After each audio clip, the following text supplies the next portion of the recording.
Hello students, welcome to Chaturvedi classes. हम लोग पढ़ेंगे हमारे क्लास 10 का चैप्टर पॉलिनोमियल का एक और क्वेश्चन जो आपकी एनसीईआरटी और एमपी बोर्ड की बुक में एक्सरसाइज 2.4 का क्वेश्चन नंबर सेकेंड है। क्वेश्चन नंबर सेकेंड हमारा क्या है, जल्दी से पढ़ लेते हैं कि find a cubic polynomial with the sum of the product of its zeros taken 2 at a time and the product of its zeros as 2, -7, -14 respectively. इसका मतलब समझ में आया बेटा कि हमारे पास में sum of the cubic polynomial given है 2, ठीक है। Sum of the product of its zeros taken 2 at a time given है -7 और product of its zeros given है -14 और इससे हमको क्यूबिक पॉलिनोमियल बनानी है। तो क्यूबिक पॉलिनोमियल बनाने के भी बेटा दो मेथड होते हैं, जैसे हमने क्वाड्रेटिक में देखा था कि एक तो होता है बेटा फॉर्मूला मेथड और दूसरा होता है कोफिशिएंट और ज़ीरोज़ के रिलेशनशिप से। तो आप जैसे चाहे उससे कर लीजिएगा, मैं आपको दोनों मेथड सिखा देती हूँ, आपको जो इजी लगे वो कर लीजिए। सबसे पहली चीज़ तो ये कि हमको ये मालूम होना चाहिए कि क्यूबिक पॉलिनोमियल का हमारे का स्टैंडर्ड फॉर्म क्या होता है। हम फॉर्मूला उसी से बनाते हैं और कंपेयर करके भी उसी से निकालते हैं, ठीक है बेटा। तो सबसे पहले तो खैर हमारे क्वेश्चन में क्या गिवन है ये हम लिख लें। हमारे पास में सबसे पहले लिखा है कि क्यूबिक पॉलिनोमियल के ज़ीरोज़ का sum of it zeros taken 2 at a time, ठीक है। ये सब गिवन है अपने पास में प्रोडक्ट ऑफ इट ज़ीरोज़। तो इनको हम सिंबल्स में लिख लें तो हमारे लिए इजी रहेगा कि पहले alpha plus beta plus gamma 2 के इक्वल है, फिर alpha beta beta gamma gamma alpha ये -7 के इक्वल है और अल्फ़ा बीटा गामा इनकी वैल्यू -14 के इक्वल है। अब हमको इनसे क्यूबिक पॉलिनोमियल बनानी है। तो क्यूबिक पॉलिनोमियल का जो फॉर्मूला होता है वो एक्चुअल में इसके स्टैंडर्ड फॉर्म से ही बनता है। आपको मैं वो भी बनाना सिखा देती हूँ। तो हम लोग को ये मालूम है कि हमारी क्यूबिक पॉलिनोमियल का स्टैंडर्ड फॉर्म क्या होता है बेटा, ये होता है ax³ + bx² + cx + d, ठीक है। अगर यहाँ से हम a कॉमन ले लें, या मैं और इजी वे में बोल देती हूँ, अगर हम लोग हर टर्म को a से डिवाइड कर दें बेटा तो ये किस फॉर्म में आ जाएगा। हर टर्म को a से डिवाइड कर दें और a से पूरे को मल्टीप्लाई भी करना पड़ेगा कि आप अपने मन से कर रहे हो। तो ये हर टर्म को मैंने a से डिवाइड कर दिया, ठीक है बेटा, ये बात समझ में आ गई। अब हम इनको जब इस तरह से डिवाइड करेंगे तो ये a से कैंसिल हो जाएगा और ये जो नंबर हमने कॉमन लिया है इसको फॉर अ सेकेंड हम सपोज कर लेंगे कि ये एक कोई कांस्टेंट नंबर है। तो जब ये एक कोई कांस्टेंट नंबर है तो ये हमारी px का a की वैल्यू हमने सपोज कर ली वो k है। तो ये आप किस फॉर्म में आ जाएगी आपकी, ये आपके पास में आ जाएगी x³, ठीक है। फिर हमने ये मालूम है कि जो हमारा b/a होता है तो कोफिशिएंट्स और ज़ीरोज़ का जो आपने रिलेशन पढ़ा था उसके according sum of the zeros हमारा किसके इक्वल होता है बेटा, -b/a के इक्वल। तो यहाँ पर अपने पास में क्या गिवन है, b/a। तो b/a की वैल्यू क्या आ जाएगी, इस रिलेशन को ध्यान देंगे अगर हम तो b/a की वैल्यू बेटा आपके पास में आ जाएगी -अल्फ़ा + बीटा + गामा। ये बात समझ में आई। तो इस रिलेशन से क्योंकि ये चीज़ इसके इक्वल होती है, मैं इस b/a को रिप्लेस कर दूँ -अल्फ़ा + बीटा + गामा × x² से। तो कोई प्रॉब्लम बताओ बेटा, कोई प्रॉब्लम हुई। हमने क्या किया, इस अल्फ़ा + बीटा + गामा का जो रिलेशन था कोफिशिएंट्स के साथ में उससे यहाँ पर इसको रिप्लेस कर दिया। फिर हमको ऐसे ही मालूम है c/a हमारा किसके इक्वल होता है। c/a आपको पता है कि किसके इक्वल होता है, alpha beta + beta gamma + gamma alpha, ये हमारा किसके इक्वल होता है, c/a के। तो यहाँ से हमने जो c/a है उसको रिप्लेस कर दिया +alpha beta beta gamma + gamma alpha whole × x के। ये बात समझ में आ गए। अब आता है d/a। तो वो भी हमने देखा था कि अगर प्रोडक्ट ऑफ द ज़ीरोज़ की बात की जाए तो product of the zeros equal होता है -d/a के और यहाँ पे +d/a लिखा है। तो इसका मतलब ये alpha into beta into gamma के इक्वल होगा। यहाँ तक समझ में आया? हमने ये फॉर्मूला कैसे बनता है, कहाँ से आता है, सबसे पहले वो सीख लिया। उसके बाद में अब इसमें हम वैल्यूज़ रखते जाते हैं और फटाफट अपनी क्यूबिक पॉलिनोमियल बना लेते हैं।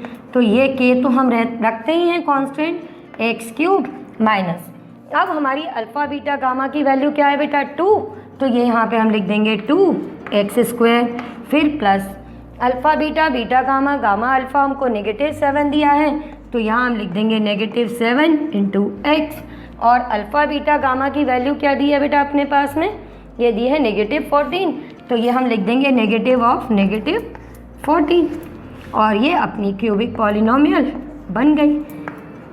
अगर आप फॉर्मूला भूल रहे हो तो आप इस रिलेशनशिप से खुद बना सकते हो इस फॉर्मूले को। और यही आपका आंसर हो गया। समझ में आ गया बेटा सबको?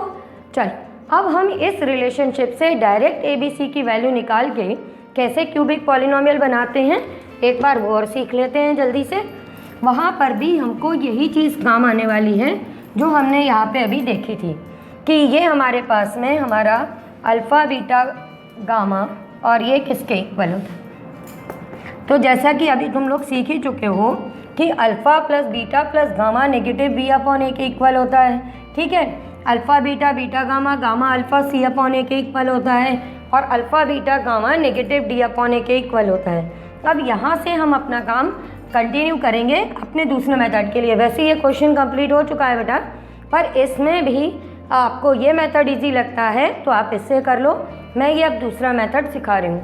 तो हम क्या करेंगे इसमें कि यहाँ पर हम लिख देंगे कि वी हैव, ठीक है, अल्फ़ा प्लस बीटा प्लस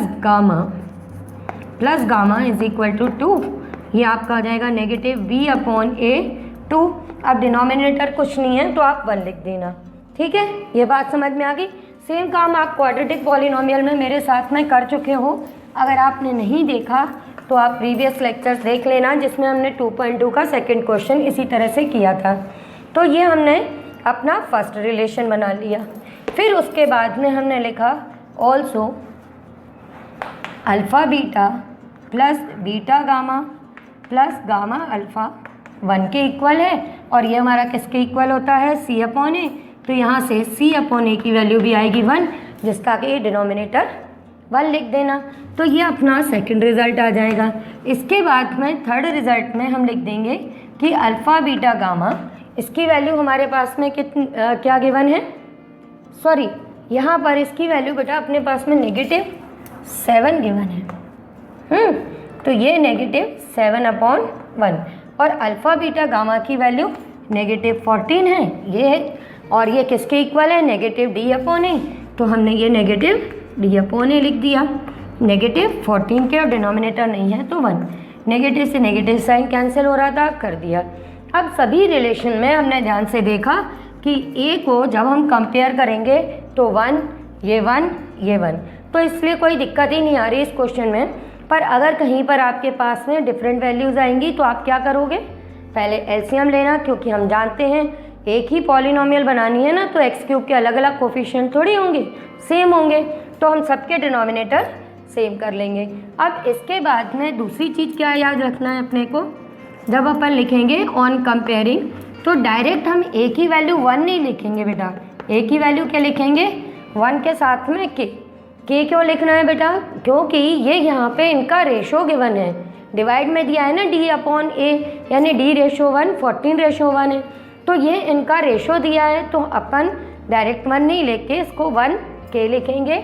फिर b की वैल्यू देखेंगे, फिर b की वैल्यू देखो यहाँ से, तो b की वैल्यू क्या आएगी -2, उसको भी लिखेंगे -2 के।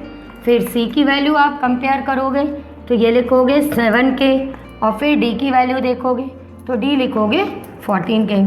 आप ये नहीं सोचना मैम ने के लिखा था तो हमको लिखना है।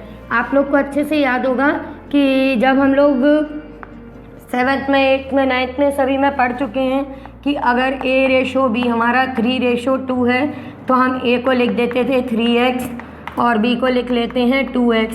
अब यहाँ x तो ले नहीं सकते क्योंकि x तो अपना पॉलिनोमियल में वेरिएबल होता है, तो इसलिए बेटा हम लोग कांस्टेंट के यूज़ करते हैं। तो ये ए बी सी की हम वैल्यूज़ निकाल लेंगे और इसके बाद में क्या करेंगे, सिंपल सा काम कि हमारी जो इस क्वाड्रेटिक पॉलिनोमियल का स्टैंडर्ड फॉर्म होता है उसमें हम ए बी सी सब्सटीट्यूट कर देंगे और हमारा काम खत्म हो जाएगा। तो हम इस तरह से लिख देंगे, now required polynomial is, now required polynomial is, ठीक है, ये अपनी P X is equal to A X square plus B X plus A X cube plus B X square plus C X plus D is equal to 1k X cube minus 2k X square minus 7k X plus 14k। और अब के आप common ले लेना, 1 लिखते नहीं हैं हम लोग, तो ये हो जाएगा x cube minus 2x square minus 7x plus 40। और इस तरह ये बेटा अपना आंसर आ जाएगा। अभी भी आपको कोई डाउट हो तो आप मेरे से क्लियर कर सकते हो, वीडियो के एंड में मेरे व्हाट्सएप नंबर्स दिए हैं। ठीक है बच्चों।